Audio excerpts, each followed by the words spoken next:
Salut à tous et à toutes, bienvenue dans cette nouvelle vidéo. Barça, direction Europa League. Avant d'entamer le vif du sujet, je vais vous demander de vous abonner. Pour ceux qui ne sont pas encore abonnés, de liker, de partager et de venir aussi interagir avec nous dans la section des commentaires. Bon, je vous mets dans le contexte.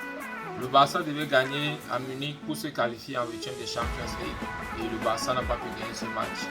Donc je vais donner mon ressenti déjà au niveau du match. Je vais donner les points positifs et les points négatifs. Déjà au niveau du match, je pense que sur les 30 premières minutes, le Barça nous a fait croire qu'on pouvait se qualifier parce que déjà, il fallait que, pour la qualification, il fallait que de l'autre côté, Benfica ne gagne pas Dynamo Kiev. Et quand je regarde les 30 premières minutes, je pense que Benfica était entre mené 2-0. Et pendant ces mêmes 30 premières minutes, le Barça nous a fait croire que oui, on pouvait marquer un but par-ci et essayer de barricader et jouer sur les contre-attaques.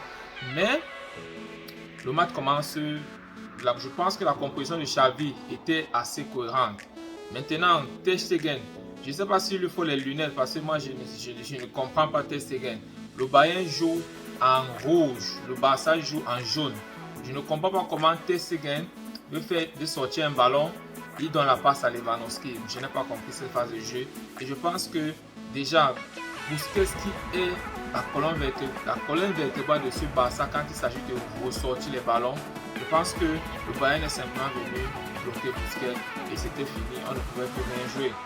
Déjà la passe que Ter Stegen rate, ça montre que Ter Stegen déjà n'est pas serein dans son jeu. Où Busquets prend déjà son premier carton jaune, je crois, à la deuxième ou la troisième minute. Donc ça fait que Busquets ne peut plus jouer avec la même intensité tout le temps parce que s'il prend un rouge, vous savez déjà que le Bayern déjà c'est des gars vraiment costauds, c'est des gars vraiment super entraînés avec un très grand volume de jeu. Donc si le Barça perdait encore un joueur, ça devait être vraiment catastrophique.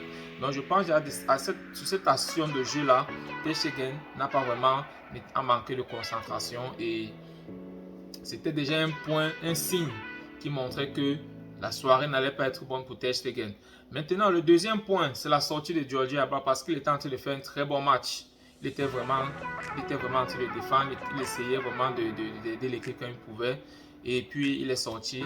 Bon, mais quand je regarde par exemple sur le premier but, je vais revenir un peu sur le premier but. Lewandowski qui a main piqué sur un côté et il fait le centre. On a deux défenseurs, Mingueza et Clément Lenglet. Personne ne saute. Personne ne saute. Thomas Müller qui est déjà qualifié pour le 8e de finale. Il vient sauter pour mettre la tête. Le Barça veut se qualifier. Aucun défenseur ne saute. Donc ça montre que dans cet effectif, il y a une certaine mentalité que certains joueurs doivent encore avoir. On doit encore travailler la mentalité de certains joueurs, d'un esprit de gagne, d'un esprit de combativité que je trouve que certains manquent. Sur le deuxième but, sincèrement, moi je ne comprends pas comment Ter Stegen ne peut pas boxer ce ballon. On ne demande pas à Ter Stegen d'arrêter à sec. Ce n'est pas comme si Sané a tiré, c'est allé au coin en haut, il ne pouvait pas. Vraiment, c'est un ballon que Sané a tiré au milieu. C'est-à-dire que je n'ai pas vraiment compris comment Ter Stegen n'a pas pu sortir ce ballon. Bon, le troisième but encore, oui, on peut savoir que oui, Alphonso Davies, il a pris Araujo de vitesse et puis 3-0. Donc, le match est terminé 3-0. Le Barça, donc, va jouer l'Europa League. Mais, on va revenir sur les points positifs. Déjà, le premier point que j'ai trouvé positif dans ce match, c'est que Xavi est venu avec un état d'esprit de vouloir gagner ce match. Il est venu avec un esprit, ok, je m'en vais à Munich pour gagner le match. C'était déjà ça, l'intention que le coach a essayé de propulser aux joueurs. L'intention était très importante. Certes, on a perdu 3-0 comme à l'aller au Nou Camp avec Coman. Mais si vous regardez dans le fond du jeu, si vous regardez le jeu, la prestation, la façon dont les joueurs se sont comportés, vous allez comprendre qu'il y a un changement entre le Barça de Xavi et le Barça de Coman. Parce que Coman est venu avec une idée en tête, c'est de défendre. Il est venu limiter la casse. Parce qu'il savait que le Barça s'était pris un 8-2 avant. Donc il est venu limiter la casse. Par contre, on a vu un Xavi. Xavi est venu avec ses idées, essayer de jouer pour marquer au moins un but, pour essayer de faire quelque chose pour une qualification. Donc déjà j'ai apprécié l'attitude de Xavi, l'intention qu'il est venu avec. Même les joueurs ont essayé aussi de se donner comme ils pouvaient. Mais on a clairement vu que le Bayern était franchement au-dessus sur tous les plans. C'est-à-dire que collectivement, physiquement, vraiment, ces gars étaient vraiment propres au-dessus du Barça. Et on a aussi constaté que le Barça manque de volume de jeu pour les compétitions comme en Champions League, parce qu'actuellement ce Barça, s'il ne peut pas franchement, supposons que oui, on allait rencontrer, on se qualifiait parce que peut-être Benfica n'a pas pu gagner Dynamo Kiev.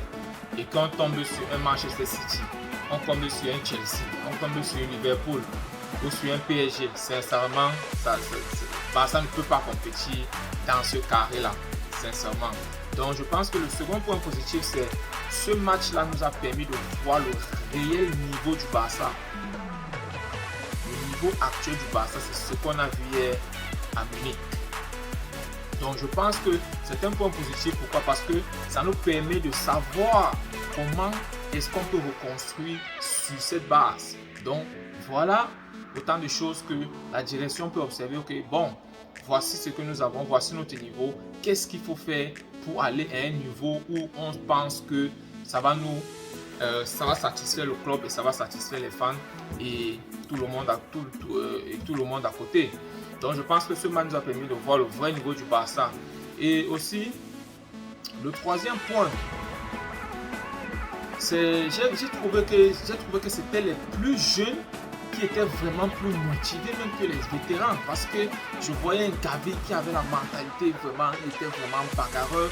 J'ai vu Araujo qui s'est aussi donné, j'ai vu un Dembélé qui a essayé aussi malgré que ça n'a pas donné, mais il y avait des gars qui essayaient des choses, donc vraiment c'était les points encourageants. Je pense que le Barça a essayé de jouer son jeu. Quand je parle de jeu, ils ont essayé de jouer, on a vu une équipe quand même qui essayait, mais comme je dis, le Bayern était vraiment au-dessus du Barça en termes de volume de jeu, ça c'est clair. Et je pense que ce score 3-0, vraiment c'est un score flatteur, parce que ce Bayern n'a même pas vraiment joué, ils n'ont même pas forcé, c'est-à-dire qu'ils sont venus, ils étaient juste en train de blaguer et puis on a pris 3 buts. Vraiment, parce que ce Bayern, s'il jouait vraiment, je pense qu'on aurait dû prendre au moins ce 6-0, je ne suis pas très exagéré, 6-5 buts, 7-0. Donc je pense que nous devons essayer de voir à quel point on se situe et nous devons reconstruire sur ces bases. Donc je vais revenir sur les points négatifs. Sur les points négatifs, je pense que c'est vraiment une cause, il y a une cause lointaine. C'est-à-dire que ça a montré que le Barça a manqué de management sur les 5 à 4 dernières années. On a manqué de projets sportifs. Je crois que Messi l'a dit dans son bureau fax quand il voulait quitter le Barça. Il a dit que le club manquait de projets sportifs. On achetait des joueurs qui n'étaient pas au niveau du club. On achetait des joueurs qui n'avaient pas le profil qu'il fallait pour le club. Je parle là de Prince Boateng, je parle là de Luc de Jong, je parle il y a beaucoup de joueurs, les Braithwaite. Donc c'est autant de joueurs qu'on achète, on met dans l'effectif. Pourtant ces gars n'ont pas le niveau du Barça, ils n'ont pas le niveau du club. Maintenant, le deuxième point que j'ai trouvé aussi assez négatif, c'est le fait que dans cet effectif du Barça là, il y a des joueurs qui n'ont pas le niveau pour le standard du Barça. C'est-à-dire que quand je regarde, par exemple, je peux citer 3-4 joueurs. Quand je regarde, il y a Mingueza par exemple, il n'est pas vraiment au niveau du standard du Barça. Quand je regarde Lenglet, il n'est pas au niveau du standard du Barça. Quand je regarde Piqué, il n'est pas au niveau du standard du Barça. Quand je regarde Jordi Alba, pareil. Quand je regarde Sergio Busquets, je peux mettre Busquets dans le lot, mais le problème c'est qu'avec Busquets, qu'il va aller en Espagne, il va te sortir une top performance. Donc, mais au niveau du Barça, vraiment, moi je mettrais Busquets. Donc il y a des joueurs, mais le problème c'est qu'avec l'effectif actuel, qui est-ce que tu vas les mettre, qui est-ce que tu vas les remplacer par qui? Donc ça revient sur le point selon lequel il y a eu manque de projet sportif au club. On n'a pas assuré la transition. Donc, je pense que voilà mon ressenti pour ce match-là. Et regardons aussi un autre point. L'arrivée en Europa League, c'est aussi un point un peu négatif parce que ça va jouer sur l'image du club, ça va jouer sur le statut du club. Est-ce que ce Barça qui va jouer l'Europa League, est-ce que ce Barça est favori? Moi, je vous dis non. Parce que vu le niveau qu'on a vu à l'Europa League, c'est ça. À l'Europa League, laissez-moi vous dire, il y a l'Europa League, il y a Séville qui est là-bas, il y a Dortmund. Donc, ce sont des équipes que je trouve qui vont mettre le Barça en difficulté avec l'effectif actuel. Donc, je pense vraiment qu'il y a du travail à faire. Donc, c'était mon avis concernant l'Europa League, le Barça éliminé de la Champions League. Donc, dites-moi en commentaire quels sont vos points positifs, quels sont vos points négatifs, qu'est-ce que vous pensez de l'arrivée du Barça en Europa League. On va se retrouver dans une prochaine vidéo. Portez-vous bien. Visca Barça. Ciao, ciao.